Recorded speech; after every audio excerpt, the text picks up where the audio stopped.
ನಮಸ್ಕಾರ. ನಾನು ನಿಮ್ಮ ಪ್ರೀತಿಯ ಬಲರಾಜವಾಡಿ. ಇದೀಗ ಮಗ್ಗಿ ಪುಸ್ತಕ ಸಿನಿಮಾದಲ್ಲಿ ನಟಿಸಿ ಈ ಮಾತನಾಡ್ತಾ ಇದ್ದೀನಿ. ಮಗ್ಗಿ ಪುಸ್ತಕ ಸಿನಿಮಾ ಬಹಳ ವಿಷಯಾಧಾರಿತವಾಗಿ ಬಂದಿರುವಂತಹ ಸಿನಿಮಾ. ಈ ಸಿನಿಮಾವನ್ನು ಚಿನ್ನಸ್ವಾಮಿ ಮತ್ತು ಯತಿರಾಜ್ ಅವರು ನಿರ್ಮಾಣ ಮಾಡಿದ್ದಾರೆ. ನಿರ್ದೇಶನ ಹರಿವರಾಸನ್ ಮತ್ತು ಸಂಗೀತ ನಿರ್ದೇಶನ ಯಶಸ್ ನಾಚಪ್ಪ ಮಾಡಿದ್ದಾರೆ. ಒಂದು ಕಂಟೆಂಟ್ ಸಿನಿಮಾ ಇಟ್ಕೊಂಡು ಸಿನಿಮಾವನ್ನು ಅದ್ಭುತವಾಗಿ ರೂಪಿಸಿದ್ದಾರೆ. ಬೇರೆ ಬೇರೆ ಸ್ತರಗಳಲ್ಲಿ ಒಂದು ಮೊಬೈಲ್ ಬಳಕೆಯಿಂದಾಗಿ, ಆನ್ಲೈನ್ ಬಳಕೆಯಿಂದಾಗಿ ಆಗುವಂತಹ ತೊಡಕುಗಳು ಮತ್ತು ಆ ಮೊಬೈಲ್ನ ಒಂದು ಸಂದರ್ಭದಲ್ಲಿ ಆಗುವಂತಹ ಅನೇಕ ತಾಕಲಾಟಗಳನ್ನು ಈ ಸಿನಿಮಾದಲ್ಲಿ ಅರ್ಥಪೂರ್ಣವಾಗಿ ಮನಮುಟ್ಟೋ ಹಾಗೆ ಮಾಡಿದ್ದಾರೆ, ಹೇಳಿದ್ದಾರೆ.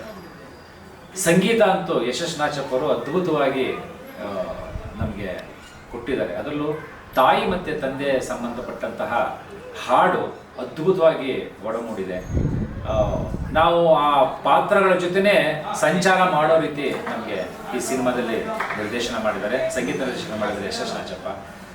ಇಡೀ ತಂಡ, ಸಿನಿಮಾ ಚಿನ್ನಸ್ವಾಮಿ ಮತ್ತು ಯತಿರಾಜ್, ಹರಿವರಾಸನ್, ಯಶಸ್ ನಾಚಪ್ಪ ಮತ್ತು ಇಡೀ ತಂಡ ಗೆಳೆಯರೆಲ್ಲ ಸೇರಿ ಒಂದು ಅದ್ಭುತವಾದ ಸಿನಿಮಾ ಬರೋ ನಿಟ್ಟಿನಲ್ಲಿ ಕೆಲಸ ಮಾಡಿದ್ದಾರೆ.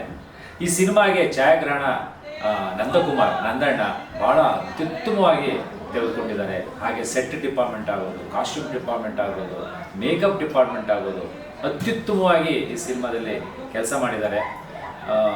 ಮಗ್ಗಿ ಪುಸ್ತಕ ಬಹುಶಃ ನಮಗೆ ಒಂದು ಬೇರೆದೇ ರೀತಿಯಾದ ಒಳಹನ್ನು ಮತ್ತು ಓದಿನ ನಿಟ್ಟಿನಲ್ಲಿ ಒಂದು ಮಾನದಂಡವನ್ನು ನಮಗೆ ಹೇಳೋ ನಿಟ್ಟಿನಲ್ಲಿ ನಮಗೆ ಅತ್ಯುತ್ತಮವಾಗಿ ಮೂಡಿ ಬರ್ತಾ ಇದೆ. ಇದಕ್ಕೆ ತಮ್ಮೆಲ್ಲರ ಪ್ರೀತಿ ಮತ್ತು ಸಹಕಾರ ಇರಬೇಕು. ಮಗ್ಗಿ ಪುಸ್ತಕದ ಇಡೀ ತಂಡಕ್ಕೆ ಒಳ್ಳೆಯದಾಗಲಿ. ನಮಸ್ಕಾರ.